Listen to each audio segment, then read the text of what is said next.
ممتازة. إذا العد التنازلي لبدء هذه المباراة لصافرة عبد الله الخربوش انطلقت. بسم الله. انطلق معكم محدثكم عبد العزيز الزيد عبر قنوات SSC. سأكون معكم إن شاء الله في القنوات في مسيرتي عبر أكثر من نادي في المسابقات السعودية.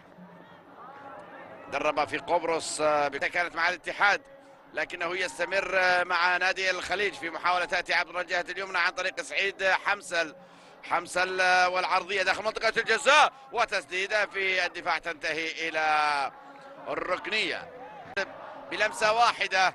نقلات ولمسات دونيس لشريف في لقطة في عمق الدفاع، لكنها أيضا تصل عن طريق المهاجم المصري محمد شريف في كرة وصلت حايل لمواجهة الطائي على مستوى كأس خادم الحرمين الشريفين في دور 32.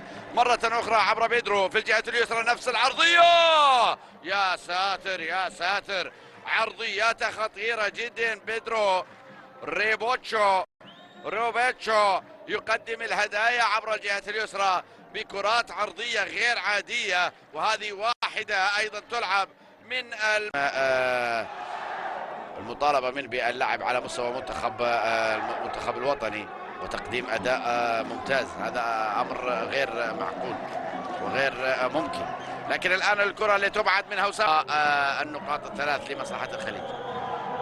يتفاءل كثيرا محبي الدانا في التواجد، وهذه لقطة الآن محاولة في كرة تصل بعد ذلك أيضا لحارس المرمى عبد الباسط هوساوي. هل كان في لمسة يد على مهاجم طلب فيها كودو بخطأ لمصلحته، لكن شوف هذه الإعادة أيضا لشبه انفراد مع حارس المرمى، وخروج رائع جدا حتى الآن لحارس يقدم مستوى مع لمسة يد أيضا بعد ذلك كانت على مهاجم الخليج محمد شريف، لكن حارس مرمى ضمك يتفوقون من خلالها على الحراس الأجانب اللي يحضرون أيضا لتقديم الإضافة في واحد تحسين وضعية فريقه، وإلا ستكون الخسارة بكل تأكيد مع الظهور الأول بالنسبة لضمك هذا الموسم.